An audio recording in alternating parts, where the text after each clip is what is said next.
चीन का असली चेहरा हो चुका है बेनकाब। चीन की हकीकत आ गई है सामने। भारत ने ले लिया है एक्शन। और ना सिर्फ चीन बल्कि ताइवान के खिलाफ भी भारत की कार्रवाई शुरू हो चुकी है। दरअसल चीन और वियतनाम की कुछ कंपनियां भारत में कई केमिकल्स और प्रोडक्ट्स भेजने के साथ साथ प्लास्टिक प्रोसेसिंग मशीन को धड़ल्ले से भारतीय खरीदारों को सस्ते दामों में देकर भारत में इसका कबाड़ इस लेवल तक फैला रहे थे कि इससे भारत की इंडस्ट्रीज बर्बाद हो रही थी। लेकिन अब भारत सरकार ने इनके मंसूबों पर कोई एक या दो नहीं बल्कि 5 साल तक के लिए एंटी डंपिंग ड्यूटी का हथौड़ा चलाया है। यानी अब अगर चीन या ताइवान से प्लास्टिक प्रोसेसिंग मशीनें भारत में आएंगी तो उन्हें भारी टैक्स देना होगा। इतना भारी कि अब उनका सस्ता माल भारत में बिकना मुश्किल ही नहीं, नामुमकिन हो जाएगा। और यही एक नहीं बल्कि इसके अलावा 6 चाइनीज प्रोडक्ट पर इंडिया के द्वारा हाल ही में एंटी डंपिंग ड्यूटी लगाने का फैसला लिया गया है। आगे पूरी जानकारी देंगे, लेकिन उससे पहले आपसे छोटी सी रिक्वेस्ट है कि वीडियो को पूरा देखिए और चैनल को सब्सक्राइब करें और हमारे देश की वैज्ञानिकों के लिए कमेंट में जय हिंद जय भारत जरूर लिखें। चीन और ताइवान की उन कंपनियों पर जो भारत में सस्ते में प्लास्टिक प्रोसेसिंग मशीन भेजकर हमारी इंडस्ट्री को बर्बाद कर रही थी, लेकिन अब भारत सरकार ने इनके मसूबों पर 27% से लेकर 63% तक का एंटी डंपिंग ड्यूटी का हथौड़ा चलाया है। यानी अब अगर चीन या ताइवान से प्लास्टिक मशीनें भारत में आएंगी तो उन्हें भारी टैक्स देना होगा, और इतना भारी कि अब उनका सस्ता माल भारत में बिकना मुश्किल हो जाएगा। लेकिन पहले यह समझिए कि यह एंटी डंपिंग ड्यूटी आखिर है क्या। दरअसल डंपिंग का मतलब होता है कि कोई देश जानबूझकर अपना माल भारत जैसे किसी देश में इतने सस्ते दाम पर बेचे कि यहां की लोकल इंडस्ट्री बर्बाद हो जाए। चीन और ताइवान बिल्कुल यही खेल कर रहे थे। प्लास्टिक प्रोसेसिंग मशीनें जो भारत में 20 से 30 लाख की बनती हैं, उन्हें यह 10 से 15 लाख में घुसा रहे थे।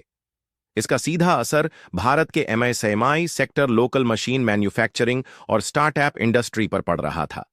असल में प्लास्टिक प्रोसेसिंग मशीन एक ऐसी मशीन है जो प्लास्टिक को गलाकर कई प्रकार के उपयोगी सामान को बनाता है, जैसे खिलौने, बोतलें, पाइप, बैग या कोई और प्लास्टिक का सामान। क्योंकि प्लास्टिक प्रोसेसिंग मशीन में एक बड़ा कंटेनर होता है जिससे छोटी छोटी प्लास्टिक की टुकड़े को मशीन के अंदर डाला जाता है, जिसको यह मशीन सबसे पहले तो पिघलाती है, उसके बाद नोजल द्वारा हाई प्रेशर पर एक ढांचा के रूप में आकार दिया जाता है। और इसमें ऑटोमेटिक कूलिंग सिस्टम भी होता है जो कि प्लास्टिक को उस आकार में ही रहने देता है। और चीन अपनी प्लास्टिक प्रोसेसिंग मशीन को भारत में बेचकर इंडियन मैन्युफैक्चरर को कितना ज्यादा नुकसान पहुंचा रहा था, इसका अंदाजा इसी बात से लगाया जा सकता है कि आज प्लास्टिक प्रोसेसिंग की इंडस्ट्री $54 बिलियन की है और फिलहाल में 3000 प्रोसेसिंग यूनिट भारत में इस समय रन कर रही है, जिसे आने वाले 2003 तक $77 अरब पहुंचने का अनुमान है।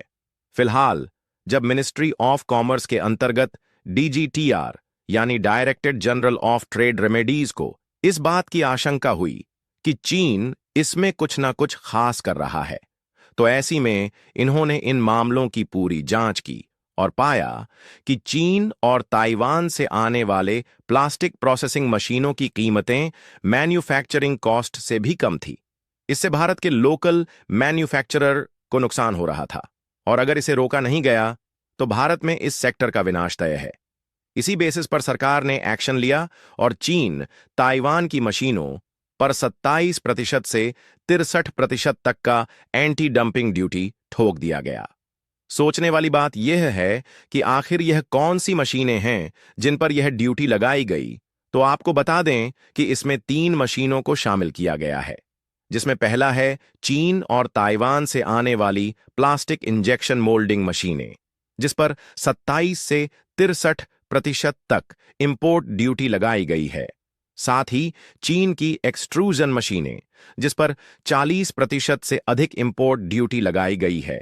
इसके अलावा ताइवान की ब्लो मोल्डिंग मशीन पर 30% से अधिक इंपोर्ट ड्यूटी के साथ साथ दोनों देशों की थर्मोफॉर्मिंग मशीन पर 30% तक की इंपोर्ट ड्यूटी थोपी गई है।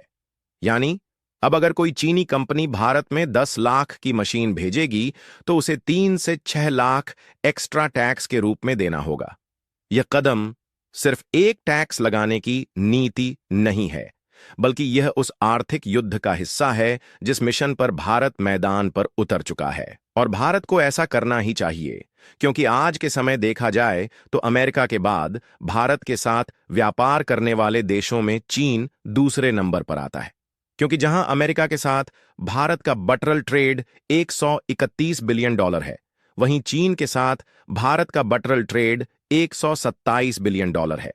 लेकिन जब व्यापारिक नजरिए से देखा जाए तो जितना इंपॉर्टेंट अमेरिका भारत के लिए है, उतना इंपॉर्टेंट चीन भारत के लिए बिल्कुल भी नहीं है। क्योंकि आप जानकर हैरान हो जाएंगे कि $127 अरब का व्यापार जरूर भारत का चीन के साथ है, लेकिन जब एक्सपोर्ट देखा जाए तो चीन भारत का चौथा सबसे बड़ा एक्सपोर्ट डेस्टिनेशन निकलकर सामने आता है, जहां भारत का एक्सपोर्ट केवल $16.6 अरब ही है। यानी कि सीधा सीधा चीन के साथ भारत $95 बिलियन के व्यापार घाटे में हर साल सौदा कर रहा है।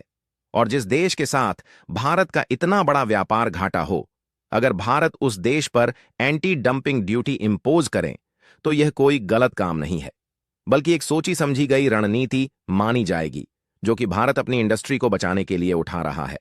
अब आप पूछेंगे कि चीन और ताइवान ऐसा करते ही क्यों हैं और भारत को ही क्यों टारगेट किया जाता है? तो इसका जवाब है भारत की तेजी से बढ़ती इंडस्ट्रियल ग्रोथ। आज भारत में हर साल हजारों नई फैक्ट्रियां खुल रही हैं, और खासकर plastic, automobile, food packaging, pharmaceutical और कंज्यूमर गुड्स सेक्टर में। इन सभी में प्लास्टिक प्रोसेसिंग मशीनन्स की जबरदस्त मांग है, और चीन इस मौके को दबोचना चाहता था।